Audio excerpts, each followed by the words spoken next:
కలియుగంలో ఉన్నాము, రాక్షస రాజ్యంలో ఉన్నాము అని చెప్పడానికి ఈ రాష్ట్రంలో ఈ 12 నెలలు 11 నెలలు ఈ పాలన చూస్తే ఎవరికైనా కూడా ఇట్టే అర్థమవుతుంది.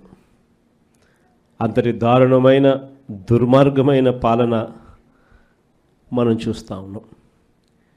ఇలాంటి పరిస్థితుల్లో ఇలాంటి రెడ్ బుక్ పాలన జరుగుతూ ఉన్న, రాక్షసులు పరిపాలన చేస్తూ ఉన్న ఈ పాలనలో తెగువ చూపించి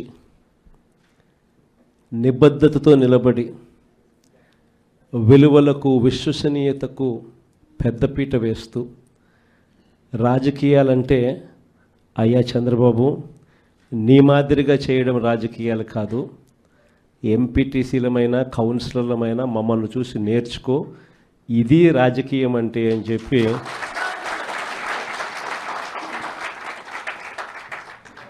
విలువలు విశ్వసనీయతకు ఇది అద్దం పట్టే రాజకీయము అని చెప్పి చంద్రబాబు నాయుడు గారికి కూడా చూపించే గొప్ప తెగువతో అందరూ కూడా గొప్ప తెగువ చూపించారు.